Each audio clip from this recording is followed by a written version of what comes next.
Todo Max Guya Max. Gawaing bahay ba kamo? Dapat all equal. Tugon sa panahon ng sakuna? Dapat all equal. Sa kabuhayan at ekonomiya? Abay, dapat all equal.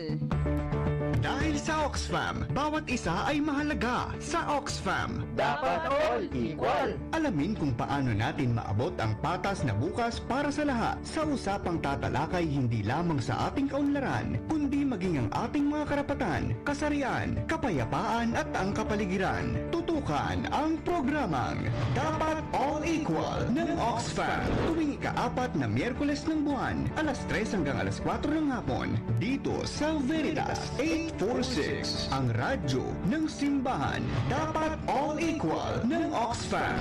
Makinig. Alright, magandang hapon po sa ating mga tagapakinig. Ngayon po ay September 27, 2023 at ito po ang ating ika-25 episode ng Oxfam Pilipinas, Dapat All Equal. Ito po yung aming programa tuwing ika-4 na Miyerkules ng buwan, no? Dito po, alas 3 ng hapon dito po sa Radyo Veritas. Ako po ang inyong host, April Abelio Bulanadi, at para po sa episode na ito, nako, we are very excited kasi makakasama po natin, no, sa kauna-unahang pagkakataon, no? Isa to sa mga kaibigan din natin at kasama rin sa Oxfam Pilipinas na bago po nating host din, no, dito sa ating programa. Walang iba, ayan, i-welcome po natin si Miss Denvi Validoy. Magandang hapon, Denvi. Magandang hapon, April, at magandang hapon sa lahat ng ating tagapakinig at taga-subaybay. Ako po si Denvi Validoy. Ako po yung bagong Media and Digital Influencing Lead ng Oxfam Pilipinas. Para po sa mga hindi nakakaalam, ang Oxfam ay isang international non-government organization na nasa halos 70 mga bansa. Dito sa Pilipinas, mahigit 35 taon na po tayo na naninilbihan sa ating mga kababayan na pinakamahihirap at naaapektuhan ng mga kalamidad. Maraming salamat din, Vino, dun sa iyong background na binigay about Oxfam Pilipinas. Nako, at welcome ulit sa iyo, no, dito sa ating radio program. Nako, partner, no, kamakailan ay ipinagdiwang natin yung ating tinatawag ng World Sexual Health Day nitong nakaraang September 4, no? Ito yung pandaigdigang selebrasyon, no, na naglalayon na mapapalaganap yung kamalayan at kaalaman natin, no, tungkol sa ating sexual na kalusugan dito sa buong mundo. Tama ka dyan, April. Mahalaga nga na mapag-usapan yung iba't ibang issue or usapin tungkol sa sexual health dahil kasama ito dun sa pangkalahatang kalusugan ng mga tao. Ang sexual health ay hindi nga ay pagiging malaya mula sa sexually related diseases, disability, violence, at iba pang kondisyon kaugnay ng sexualidad. At saka nakakadagdag ito sa kabuuang estado ng pagiging physically, emotionally, psychologically, intellectually, at spiritually healthy ng isang individual. Ako, tama ka dyan, partner, no? Kumbaga, talagang bumubuo ito, no, sa kabuuang pagkatao ng isang tao. Kaya mahalaga na mapag-usapan natin ang topic na ito, lalo pa at World Sexual Health Day nitong nakaraang mga araw. At bilang nanay din, at isang babae din, no, partner, no, meron din tayong anak na 11-year-old na batang babae, no, talagang interested tayo na maintindihan lalo, no, yung topic na ito, no. At dahil nga ngayong taon yung tema rin natin for World Sexual Health Day ay consent, no. Consent sa Tagalog, ito po ay, ang ibig sabihin nito ay pahintulot, no? O yung pagkakasundong namamagitan sa iyo at ng ibang tao tungkol sa mga bagay na napagkasunduan ninyong gawin. So mahalaga, no, na maintindihan natin ang konsepto ng consent at ang iba't ibang forma nito. Kasi nakakabit din ito sa usapin, no, ng sexual health, no, na topic natin para sa araw na ito. Kaya naman, partner, no, mamaya mapag-uusapan pa natin ito at mas mapapalalim pa natin yung ating kaalaman, no, tungkol sa topic na ito. Yes, tama, April. Ang consent nga kasi ay napakahalagang pag-usapan, hindi lamang sa konteksto ng romantikong relasyon, pero mahalaga din ito sa relasyon ng isang individual sa kanyang pamilya, kaibigan, tayo bilang magkakatrabaho at iba pa. Dahil dyan, hindi na natin papatagalin pa at tatawagin na natin ang ating inimbitahang bisita para ngayong hapon, ang Advocacy Officer ng Women's Global Network for Reproductive Rights o WAGNER, si Miss Catherine Manangan. Hi, Miss Cat! Good afternoon, Cathy. Magandang hapon, April and Denji. Maraming salamat sa imbitasyon niyo sa WGNRR. Thank you. Maraming salamat sa pagpapaunlak. Hindi na ako magpapatumpik-tumpik pa. Ibabato ko na ang una kong tanong, Ms. Kat. Ano nga ba ang consent at anong iba't ibang forma nito? Ayan, so yun nga, no, mula dun sa sinabi nyo rin, yung consent ay actually hindi siya bagong konsepto no, pero parang mas pinapaigting na nila, no. Sa madaling salita kasi pag sinabi nating consent, ito ay agreement to engage in an activity, no, o yung pagbibigay ng pahintulot mo sa isang halimbawa sa isang itinatanong sa'yo, no, o kaya naman sa pakikipagrelasyon, kahit dun sa pakikipag-usap, no. Tapos lagi nating hina-highlight pag sinasabi nating consent, it occurs when you ask or give permission to do something, no, and it must be given freely, without force, threat or coercion. So walang pamimilit, walang pandarahas, no, at walang panlilinlang dun sa tao. Tapos lagi nating hina-highlight na dapat ay may agreement, no, at mutual yung pagbibigay ng consent or pahintulot. So ayan, sa iba't iba namang forma ng consent, no. Dati kasi 'di ba parang ang kilala or yung mainstream yung yes is yes or no is no, no. Pero napatunayan nga natin minsan na parang yung binabanggit natin na silence means yes, no. Pero ngayon hindi, no. So may iba't ibang forma yan, no. Syempre, unang-una yung verbal, no, yung paghingi mo ng permission verbally, no, o kaya naman doon sa pagkilos, no, ano ba yung pakiramdam ng tao na hinihingan mo ng consent, no, siya ba ay komportable, siya ba ay not under the influence of drugs or alcohol, wala bang pamimpressure or pamimilit, no, or pangaharas na ginagawa dun sa tao para makapagbigay siya ng consent, no. Tapos binabanggit din natin na especially sa mga relationship, no, or pwedeng sa mga instances na involved na may sexually implicit instances, no, na kahit kapag hindi nag-react ng tao ay hindi ibig sabihin ay gusto niya iyon, no, o kung silence yung tao ay hindi ibig sabihin na nagbibigay siya ng consent. Basta ang ating principles pag sinasabi natin yung consent ay yung meron kaming nakita yung FRIES, no, yung FRIES, no, freely given, reversible, no, o kung kahit nabigay mo siya, pwede mo siyang bawiin, no. And then yung informed, no, ibig sabihin alam yung buong impormasyon noong hinihingan mo ng consent, no, para makapagbigay siya nung malaya and fully informed decision niya rin. Tapos enthusiastic, no, parang sinasabi natin dapat wala siya sa under any influence na makaka-apekto sa kanya, no, at wala ring pamimilit, no. And specific, yung specific maliwanag, no, kung ano talaga yung hinihingi natin at alam yun nung hinihinga natin ng consent. So ayun. Salamat, Cathy. No, medyo marami-rami yan yung nabanggit sa ating partner ni Cathy about consent at yung iba't ibang forma nito. Pero malinaw, no, na ang konsepto ng consent ay nag-a-apply, no, sa maraming aspeto ng ating pamumuhay. Kwento ka lang, partner, no, sa amin po sa Oxfam, kapag kami po ay kumukuha ng photos, no, ng aming mga yung mga community members po na ating ini-interview, no, meron po kami laging kalakip na consent form. Ito naman po ay written naman in format. Pero tama po, no, may consent po na verbal at meron din namang non-verbal na nabanggit nga kanina ni Cathy. Naku, gusto pa natin pag-usapan yung konsepto ng consent, partner, pero mukhang kailangan muna nating mag-commercial break. Tama ba, partner? Oo nga, ipagpatuloy natin yung usapin kasama si Ms. Kat Manangan, Advocacy Officer ng Wagner or WGNRR. Pero bago yan, panoorin muna natin ang Bright Spot Report mula kay Neil Rojas.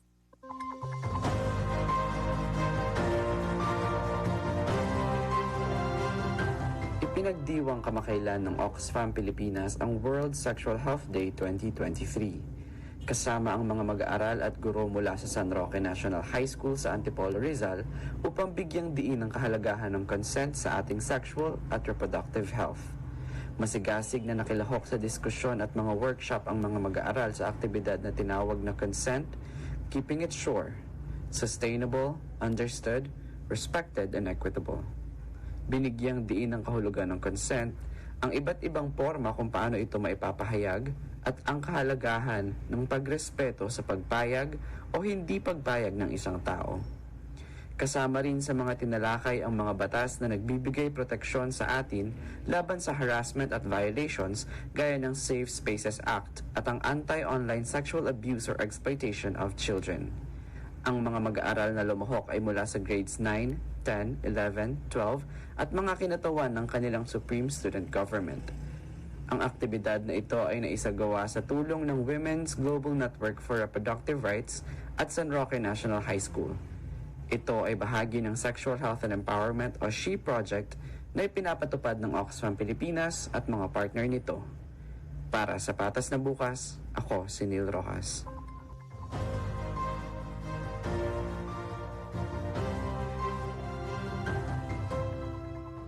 Dapat all equal ng Oxfam.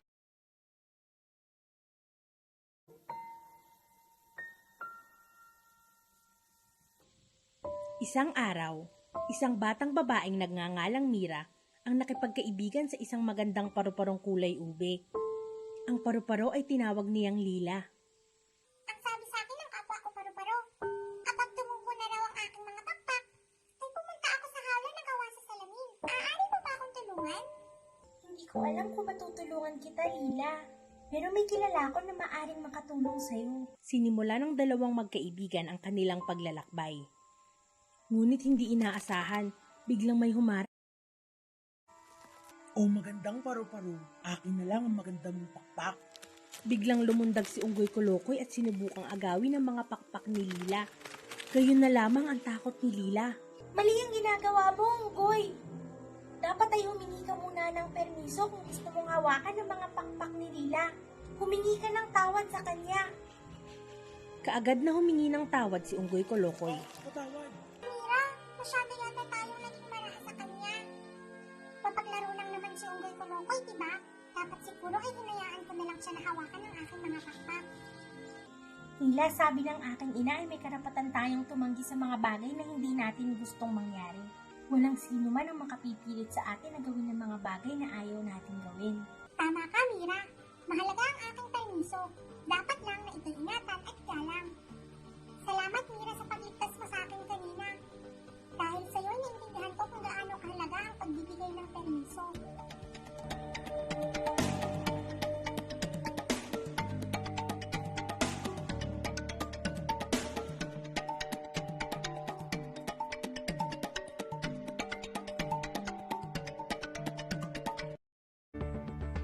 Yan, kayo pa rin po ay nakikinig sa Oxfam Pilipinas, Dapat All Equal, at iniimbitahan po namin yung aming mga tagapakinig at nanonood dito po sa ating Facebook Live na magpadala po ng kanilang mga greetings at messages or mag-text po sa ating Veritas hotline 0918-837-4827 or 0918-VERITAS.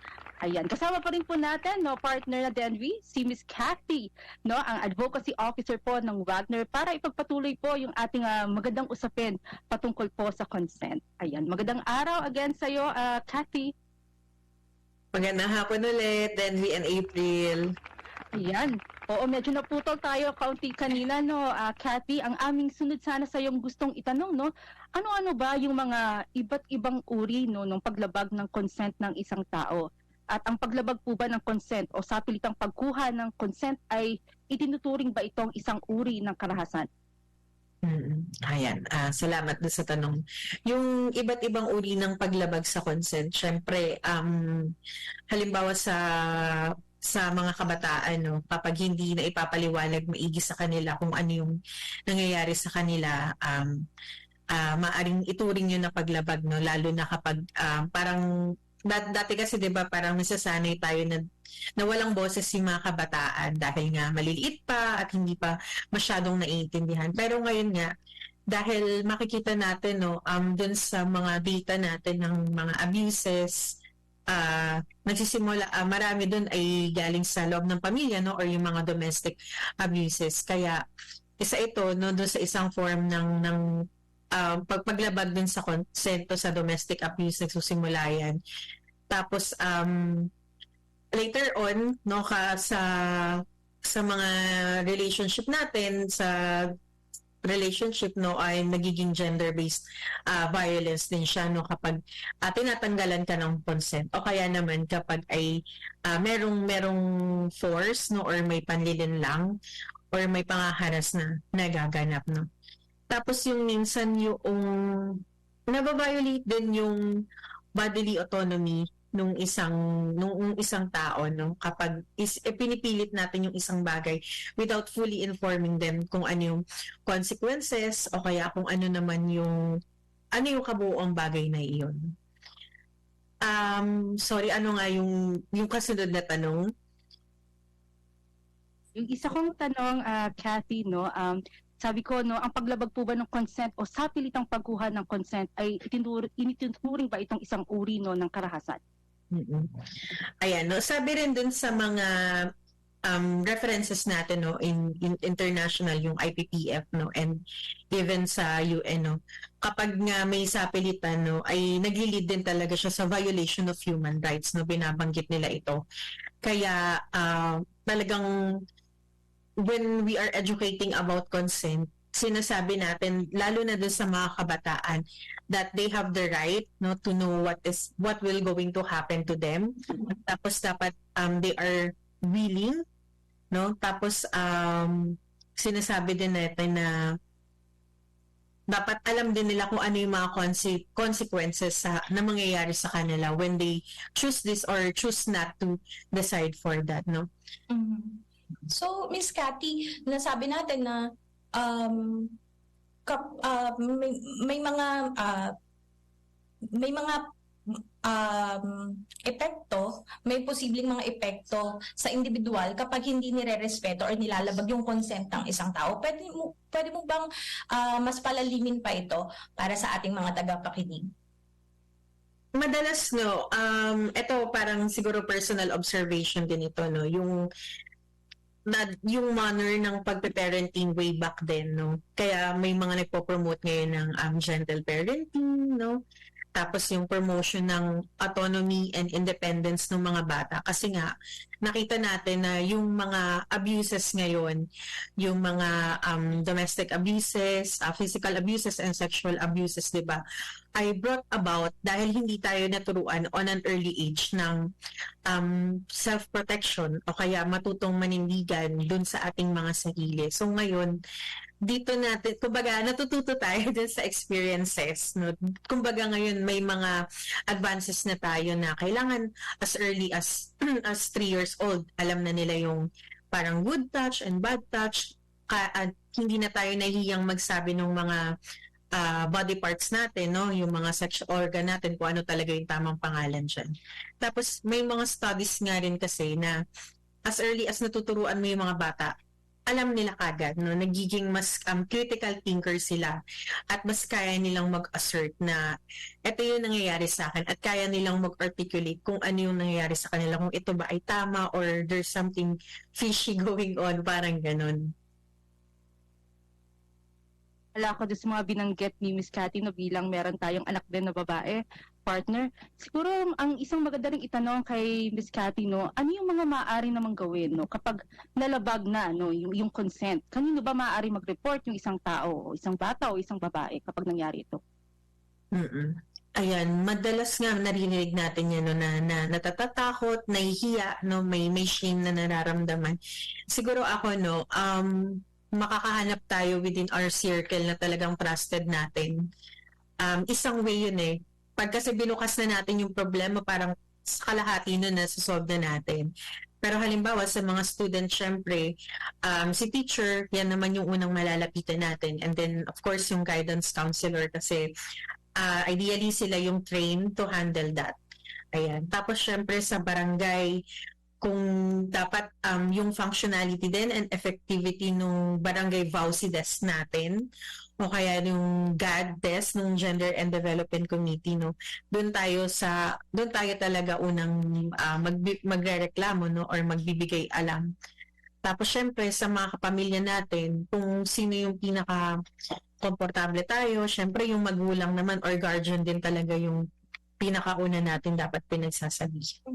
Yes. Speaking of role ng mga magulang at ng ating mga leader sa komunidad, ano ba yung mga batas na nagpoprotekta mula sa paglabag ng consent sa isang tao, especially mga kabataan? Siguro hindi ako super articulate or super knowledgeable sa buong batas, no, pero meron tayong yung anti-child abuse law. I think doon tayo pwedeng magsimula doon sa RA 7610, di ba? Kasi specifically doon yun sa exploitation and abuse on child. Tapos meron na rin tayong doon sa RA 9262 yung anti-violence against women and children natin, no? Where this one is more on talaga yung sa domestic and may relasyon, no, na nadadama yung mga bata na o yung mga anak. Tapos we also have yung sa online sexual exploitation din sa mga bata, no, para mag-guard din sila kasi nga yun nga nung panahon ng pandemic, no, maraming napilit na ma-involve dun sa online sexual activity na dapat naman ay hindi talaga. So isa rin yun sa mga batas na protekta, no.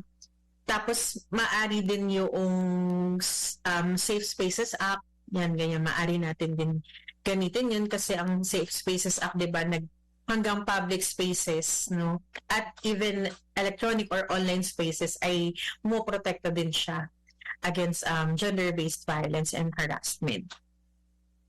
Ako, marami-rami na rin pala tayong batas, no? Talaga, Miss Cathy, no matter of implementation na lang, no? Pagbibigay na lang talaga ng pangil, no? Na maipatupad ng maayos, no? At ma-inform yung ating mga kababayan na meron tayong mga ganitong batas na nagpoprotekta, no, sa kanilang kapakanan. Panghuling mensahe na lang po, no, Miss Cathy, bago po namin kayo, no, pakawalan. Ano po yung iyong huling mensahe po, no, sa ating mga tagapakinig, no, at tagapanood dito sa Facebook, no, lalong-lalo na dun sa mga kabataan at mga kababaihan? Yan. Sa akin, no, at mula na rin doon sa Oxfam, maraming salamat doon sa chance na makapagbigay ng lecture on consent sa San Roque National High School.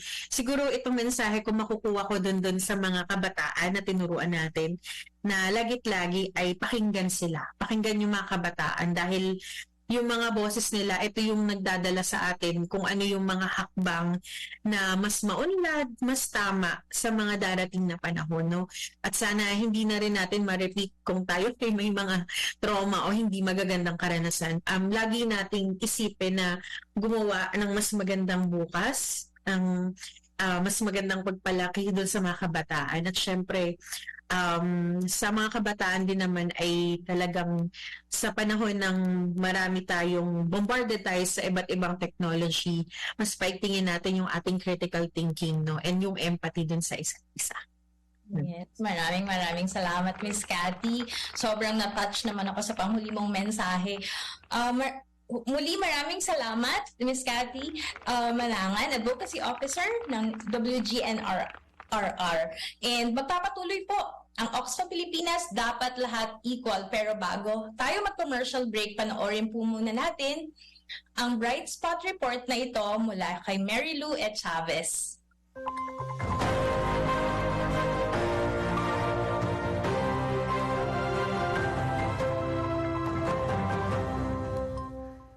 Nagtipon-tipon ng iba't ibang kinatawan ng Oxfam mula sa mahigit na 10 mga bansa upang talakayin kung paano may susulong ang mahalagang papel ng mga kababaihan sa lipunan, partikular sa usapin ng ekonomiya at kabuhayan.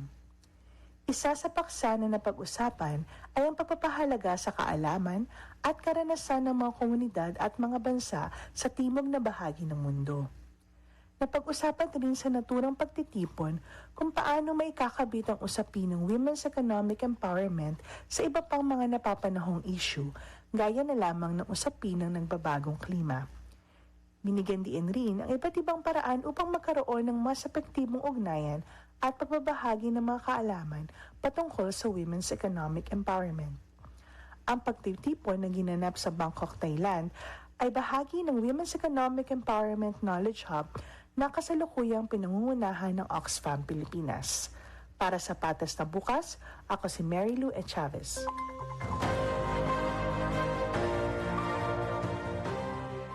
Dapat all equal ng Oxfam. From Mega Manila.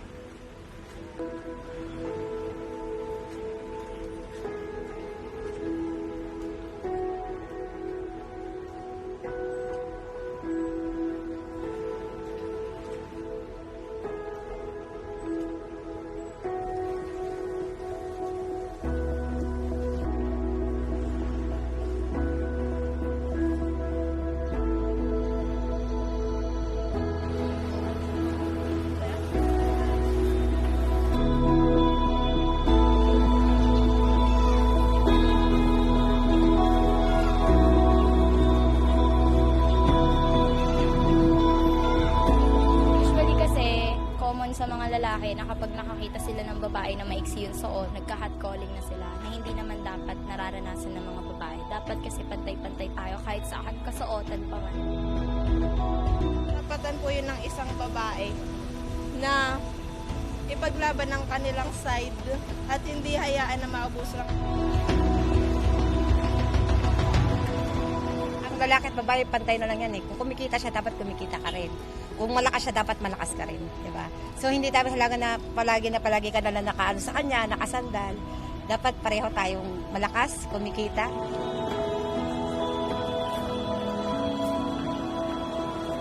Sinulat ko, dapat ginagalang sa kahit saan lugar.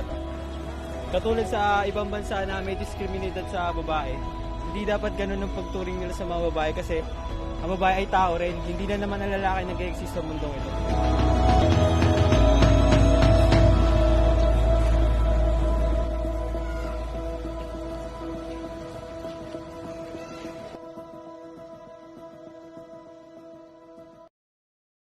Ayan, nakikinig pa rin po kayo sa Oxfam Pilipinas, dapat all equal. Ayan, partner, basahin ko lang yung ilang mga pagbati at comment natin dito sa ating Facebook, no? So, binabati po natin si Emilio Foliero. At ako, isa ito sa mga masugid nating tagapakinig at taga-subaybay, no, sa Oxfam. At gayon din po si Miss Lucy, Nessie, Angel o Angel, no? Watching daw po from Clarin, Misamis Occidental. Wow, ang layo. Yes, oo, talagang from Luzon, Visayas to Mindanao, partner, no? Napapakinggan tayo dito sa Oxfam. Tama. At mag-hello tayo sa mga kasama natin sa Oxfam, si Ariel, si Neil, at saka si Je. Yan. At syempre, yung mga kasama din natin, no, from the She Project, no? Sina Kay, sina Rina, sina Lor, no? Si Ces, at marami pang iba. Ayan, sige, partner, yung kanina, no, napag-usapan natin yung kahalagahan ng consent, no? Yung batas ukol dito, no? At ang mga dapat nating tandaan upang protektahan ito. Patuloy pa rin natin, no, papalawakin yung usapin na yan dahil yung ating susunod na topic ay may kinalaman pa rin, no, sa sexual health. Ang susunod nating pag-uusapan, no, isa pa rin to sa mga pinakamainit na issue na kinakaharap ng ating bansa, yung tinatawag na nating adolescent pregnancy, no, o yung maagang pagbubuntis, no, ng mga kabataan. Tama, partner. Matatandaan mo, noong 2019, before the pandemic, idineklara ng Commission on Population and Development ang adolescent pregnancy as a national social emergency. At mula noon, bagamat bumaba naman yung kaso ng adolescent pregnancy sa mga edad 15 to 19 years old sa bansa, nung nagdaang pandemic or nung kasagsagan ng ating lockdown, tumataas yung ulat, may ulat na tumataas ang bilang ng pagbubuntis naman ng mga nasa edad 10 to 14. Oo, naku, nakakabahala yan, partner, no? Lalo na yung anak ko, 11. Inisip ko, naku, hindi ko ma-imagine na may batang 10 to 14 years old na nagbubuntis ng maaga. Kaya naman, no, wag na natin patagalin, no, itong usapin na ito. Kasama po natin ang ating susunod na guest na matagal na rin natin kilala, no, at partner rin, no, at hinahangaan din talaga, no, partner, no, pagdating sa usapin ng karapatan ng mga kababaihan at kabataan. Ang susunod po nating guest ay mula po sa Pambansang Koalisyon ng Kababaihan sa Kanayunan o PKKK, no? Samahan po ninyo ako i-welcome ngayong araw ang kanilang Sexual Health Empowerment o She Project Coordinator na si Miss Daryl Leyesa. Ayan, magandang araw sa iyo, Daryl. Magandang araw sa lahat at sa ating tagapakinig, lalo na yung mga nasa Clarin, Misamis Occidental. Ayan, ako, I love the energy, no, Miss Daryl. Nakapagkausap ko talaga itong si Daryl, talagang parang ang gaan-gaan at ang saya-saya ng buhay, no. Kahit alam natin medyo mabigat yung topic na pag-uusapan natin, Daryl, pero itry natin, no, na talagang mas magaan nating mapag-usapan. Sige, Daryl, gusto namin Una, no, gusto namin kung kamustahin, no? At gusto namin sanang baka pwede mo rin ikwento, no? Baka hindi ka rin kasi pamilyar yung ating mga tagapakinig, no? Kung ano ang PKKK, no? Baka may mga naging aktibidad kayo nitong nakaraang Sexual Health Day na gusto mo rin ikwento sa amin. Oo, kaya mataas yung energy ko kasi bagong dating ako, galing ako ng Mindanao kung saan doon natin ini-implement ang ating sexual health and empowerment advocacy sa Clarin, Misamis Occidental. Doon ako galing, nakipag-usap tayo sa may higit 70 na mga kabataang lalaki. At pinag-usapan natin itong consent at syempre ang kaugnayan nito sa ating sinusuliranin ngayon na teenage pregnancy. Ganon din, nakipag-usap tayo sa mga kabataan naman ng Dangkagan, Bukidnon, kung saan doon din tayo nag-i-implement ng SHE, at sa mga teen center officers naman ng Sumilaw, Bukidnon. At sa mga susunod na buwan, gusto natin kausapin din ang mula sa Zamboanga del Sur and Zamboanga Sibugay. Iniuugnay natin yung pag-celebrate natin ng World Sexual Health Day sa parating na International Day of the Girl Child ngayong October 11. So para yung ating advokasya ay magkakaugnay talaga. At alam naman natin, iisa ang layunin natin dito sa ating ini-implement na advokasya. Talagang panghawakan ng mga kababaihan ng batang babae ang kanilang karapatan, particular sa sexual and reproductive health and rights. So yun, patuloy tayong umiikot sa iba't ibang lugar. Talagang maigting ang ating passion para sa sexual health empowerment ng ating mga kabataan sa iba't ibang panig ng bansa. Kanina, Daryl, nabanggit ko yung statistics na bumababa nga yung kaso ng teenage pregnancy nung nakaraang taon, pero tumataas naman ang mga nagbubuntis sa edad 10 to 14. Sa iyong palagay at sa pakikipag-usap mo sa ating mga kasama sa mga community, anong nakikita ninyong mga dahilan kung bakit tumataas ang bilang ng mga adolescent pregnancy? Salamat, Denvi, and welcome back ulit. Tama, yan yung kinaharap natin na datos, even sa ground. Pre-pandemic mababa yung datos sa teenage pregnancy sa Clarin, inireport mismo ng MHO. Tapos ngayon biglang nag-times 4 ang increase ng teenage pregnancy. At may pag-obserba tayo na sa pabata na edad. So alam natin na may bahagi pa rin dyan yung kakulangan sa comprehensive sexuality education na nandyan naman yan sa Republic Act 10354 natin, sa RPRH law. Pero mukhang kulang pa sa implementasyon sa ground na kahit meron ng mga memorandum circular ang DepEd patungkol dito, hindi pa lubusang handa yung mga institusyon na dapat talagang magturo ng ano ba yung pagtangan ng mga kabataan ng bata sa kanilang katawan. Gusto ko lang idagdag kaagad doon na habang pinoproblema natin yung pabatang edad ng mga nagbubuntis, tingnan natin sino ang nakakabuntis at pataas ang edad ng mga nakakabuntis. Kasi makikita natin sa datos natin, ang mas marami nakakabuntis even among sa mga 9 years old natin ay nasa edad 20 to 29 years old. No, so dapat iugnay natin isyung ito ay issue din talaga ng gender-based violence. So yung kanina nabanggit ni Cathy yung dapat paigtingin yung mga batas para sa proteksyon ng mga bata. So dapat sabay yun habang tinuturuan natin o pinapalakas natin yung ahensya ng mga kabataan mismo na magpasya sa kanilang katawan. Sa tingin ko yun yung foundation din ng consent yung alam ng mga bata at lahat tayo alam natin na may karapatan tayo magpasya sa ating buhay, sa ating katawan. Naku, nakakabahala talaga yan, Miss Daryl, na talagang violence, may pang-aabusong nagaganap kaya tumataas yung kaso ng pagbubuntis sa edad, lalo na yung binanggit natin na 10 to 40, ayon sa datos ng gobyerno. Daryl, bagamat may ilang batas na tayo patungkol sa sexual and reproductive health and rights dito sa ating bansa, ano yung mga nakikita nating balakid, kung bakit di pa rin natin ito naisa sa katuparan or nai-implement ng maayos at nangyayari pa rin itong mga nabanggit nga natin na pagtaas ng kaso ng adolescent pregnancy halimbawa sa edad 10 to 14 years old? Yung pangunahing balakid, kakulangan pa rin ng impormasyon.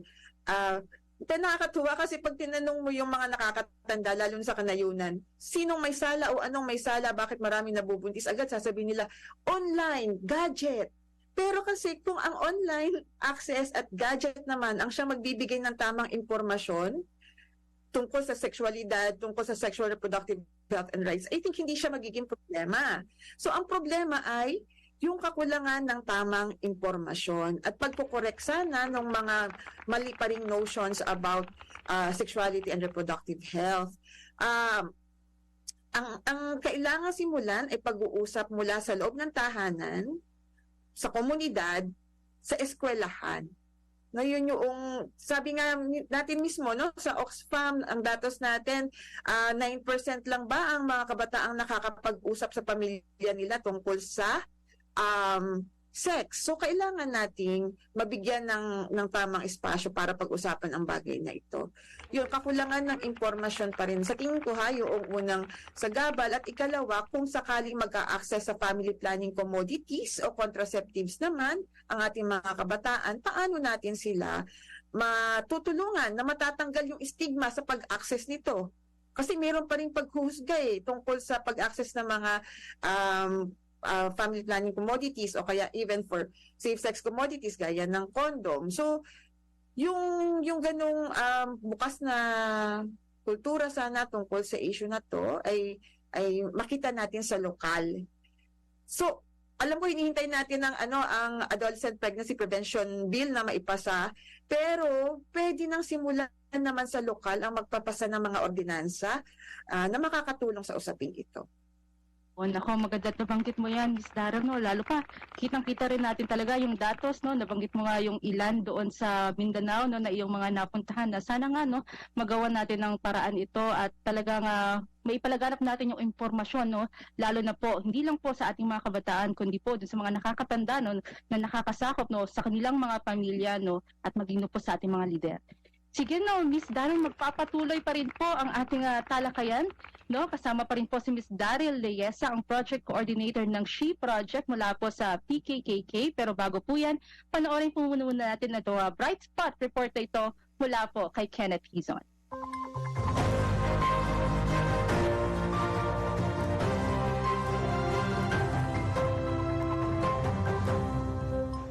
Inilunsad nitong ika-29 hanggang 31 ng Agosto ang Regional Convening on Just Energy Transition sa Jakarta, Indonesia, kung saan dumalo ang 70 mga miyembro ng iba't ibang civil society organizations mula sa Indonesia, Pilipinas, Timor-Leste, Malaysia, Cambodia at Laos. Layunin ng pagtitipong itong mas mapalalim at mapalawak ang usapin ng iba't ibang mga bansa sa Southeast Asia kung paano makakamit ang mabilis at makatarungang paglipat sa malinis na enerhiya. Mula sa pagtitipong ito, ang mga organisasyon ay nagkaisa sa kung ano ang mga kinakailangan upang makamit ang paglipat sa malinis na enerhiya mula sa pagkakaroon ng plataporma para sa makabuluhang pakikipag-ugnayan ng iba't ibang sektor na sangkot sa transisyon, hanggang sa pagtiyak na matutugunan ang pangangailangan ng mga vulnerableng grupo. Sa regional convening din ay naipakilala ang Asia Network for People's Energy o ANPE na tipunin ang mga CSO sa Southeast Asia upang tugunan ang mga kinakaharap na problema sa paglipat sa malinis na enerhiya ng rehiyon. Nagkaroon din ng national convening sa Pilipinas nitong ika-19 ng Setyembre kung saan napag-usapan naman ang paglipat sa malinis na enerhiya sa national na konteksto. Para sa Patas na Bukas, ako si Kenneth Hizon. Dapat all equal ng Oxfam. Support for the Philippines. This is what a non-government organization is calling for. Oxfam Philippines. Oxfam Pilipinas. Oxfam Philippines. Oxfam Philippines. It's about changing norms. It's about changing people's perceptions and views. Sa panahon na nagsusubikap tayong ibalik ang dating sigla ng ekonomiya, importanteng kasama tayong lahat sa pag-ahon.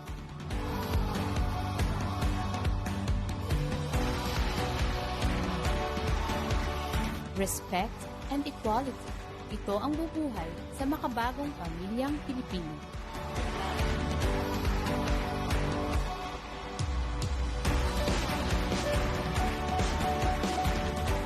Sa panahon ng mga kalamidad, Mahalaga ang pagtutulungan ng mga komunidad upang mapaghandaan ang pananalanta ng mga paparating na bagyo.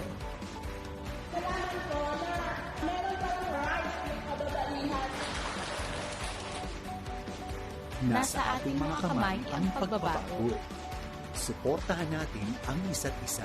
Adayon mga kabataan sa nayon, patuloy nagtitindig, maghahayag at sisikap. We mentor them. We wanted them to dream for their future.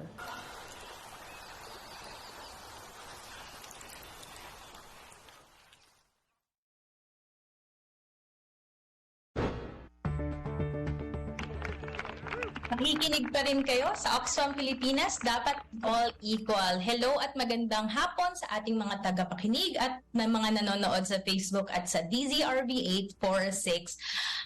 Siguro batiin ko na lang muna yung iba nating mga viewers mula sa ating Facebook Live. Ito ay mga nabanggit na ni Daryl kanina. Nanonood ang Local Government Unit of Clarin, Misamis Occidental, si Sir Aljon. And also, nandito si Miss Myrna Heresano. And meron din tayong viewer from Albay, si Jovi Madrinan.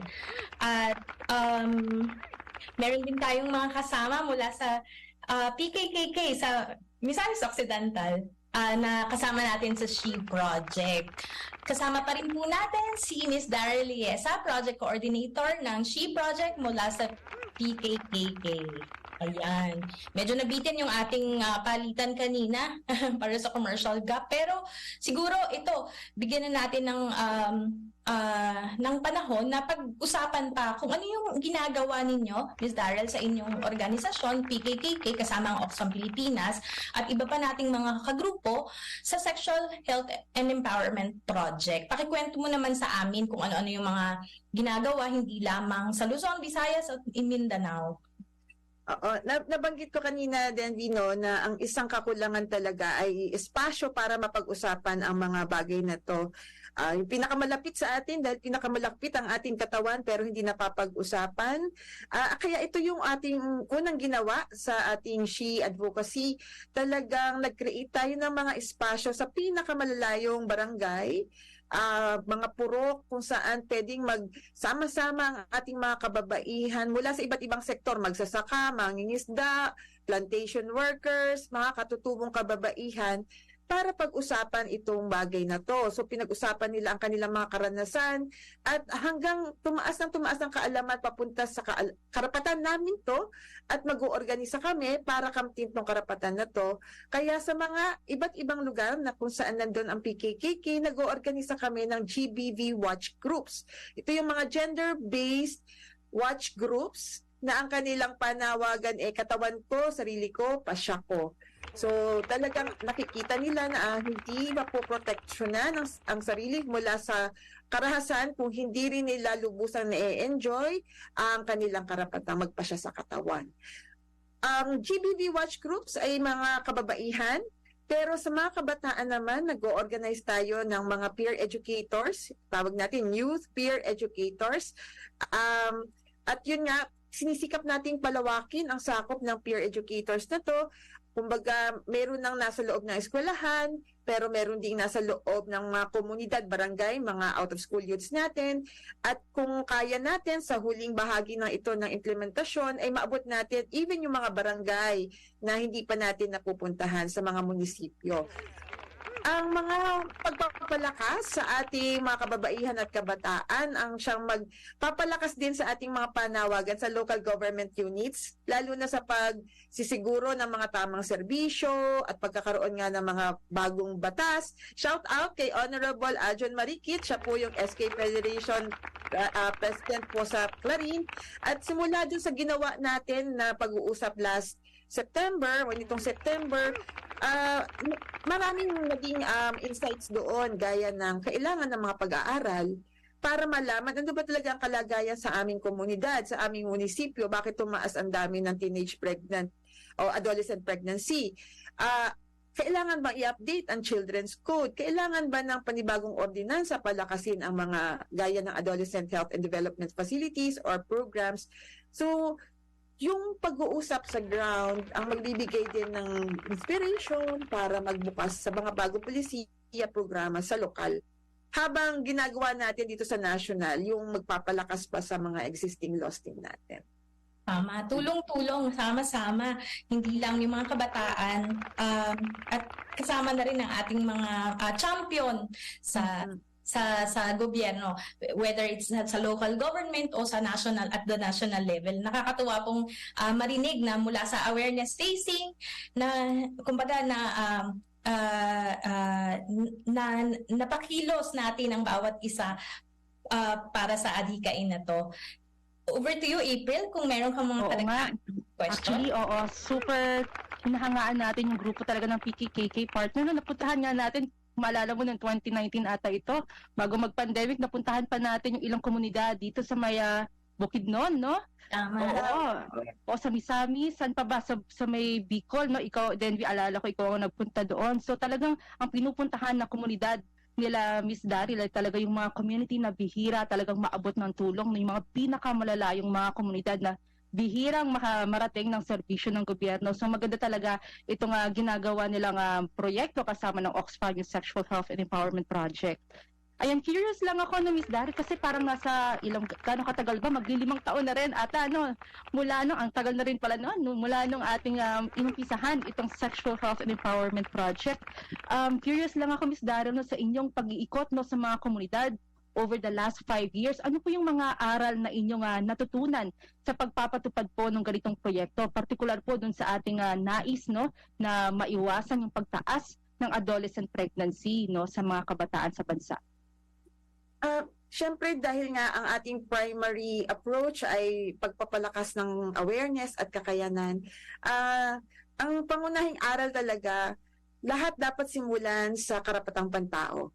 Sa pag-unawa ng karapatang pantao. Anumang edad yan, kahit simula sa mga bata, kasi magugulat sila, may karapatan pala ako.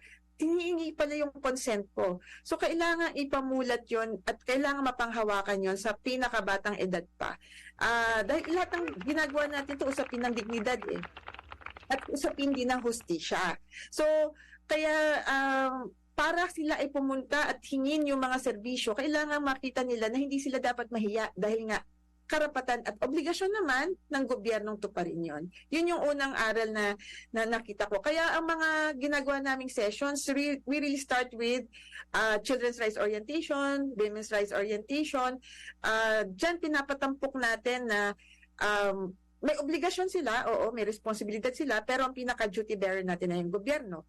Pangalawa, mahirap mag-usap kung conceptual at walang self-awareness. Lalo na kung gusto rin natin pakilusin yung mga perpetrator ng gender-based violence, yung mga kalalakihan. So doon naman, ang kailangang approach ay self-awareness. Unawain ang sarili at unawain na hindi natural, quote-unquote, yung pag-iisip na macho. Yung patriarchal na pagtingin na namana natin sa matagal na panahon, hindi yan natural sa mga lalaki. Kaya pwede nilang baguhin yun.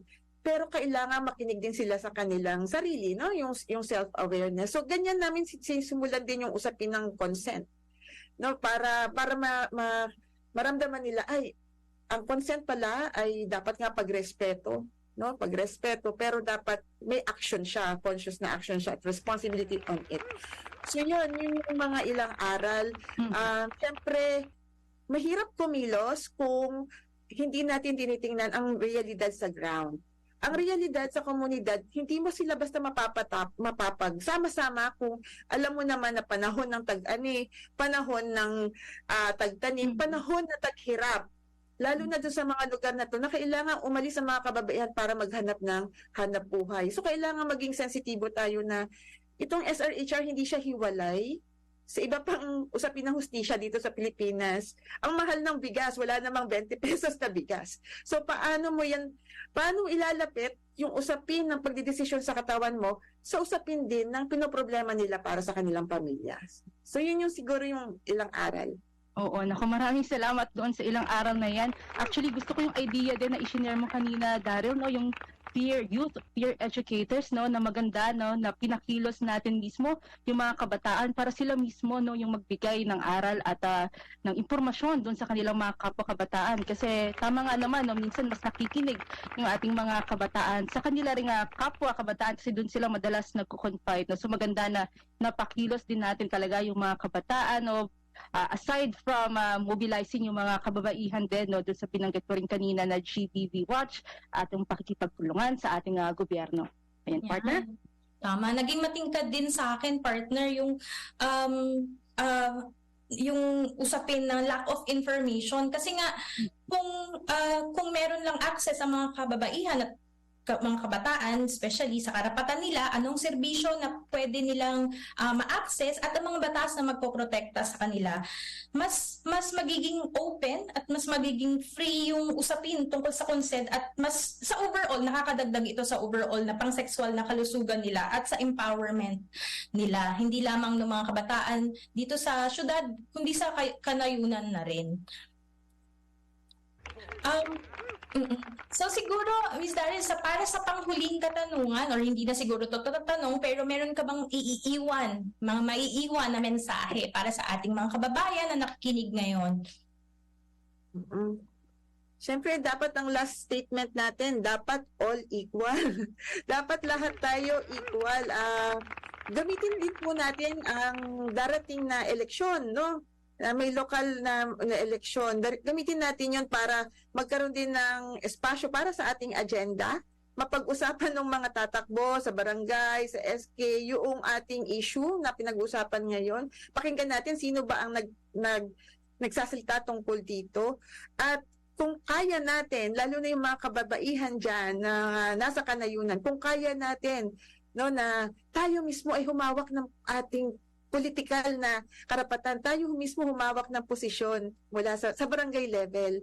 At sana iboto ng marami dyan yung mga kababaihang tumatakbo. Kasi panahon na rin na maging leader ang mga kababaihan para itong pinag-uusapan natin ay mapag-usapan sa mga lugar na nabubuo ang polisiya at programa. Maraming salamat, Ms. Daryl. May kaunti pa tayong oras, no? Gusto ko rin itanong sana sa iyo, Ms. Daryl, baka may mensahe ka, no, para sa ating mga nanunungkulan din sa ating gobyerno, no? Lalo na nabanggit mo, no, paparating na itong barangay elections. Ang programa natin para sa mga mamamayan, lalo na sa pangkalusugan, nakasalalay yan sa laki din ng budget na inaalat o binibigay natin sa mga social services na to. So, sana yung mga susunod o yung mga nanunungkulan, yung mga tatakbo, maging bahagi tayo sa aktibong maglalagay ng sapat o equal din na budget, equal din na pondo para sa ating pinaglalabang karapatan, lalo na sa karapatan ng pangkalusugan. At higit sa lahat, gawin nating transparent, hindi confidential ang mga pondong ito. Dahil ito'y bahagi pa rin ng ating karapatan, no, sa isang mabuti, tapat na panunungkulan ng mga namamahala. Alright. Maraming salamat sa iyo, Daryl. Maraming salamat, Daryl. Hanggang sa muli. And nakikinig pa rin po kayo sa Oxfam Pilipinas, dapat all equal. Dito na po nagtatapos ang ating programa. Abangan niyo po uli kami sa susunod na buwan, sa October 25 naman, sa pareho pong oras. Ako po uli, si Denby Balidoy. At ako naman po, no, si April Abelio Bulanadi na nagpapaalala na dapat po all equal at dapat po nirerespeto ang karapatan at consent ng lahat ng tao. Sumainyo po ang katotohanan.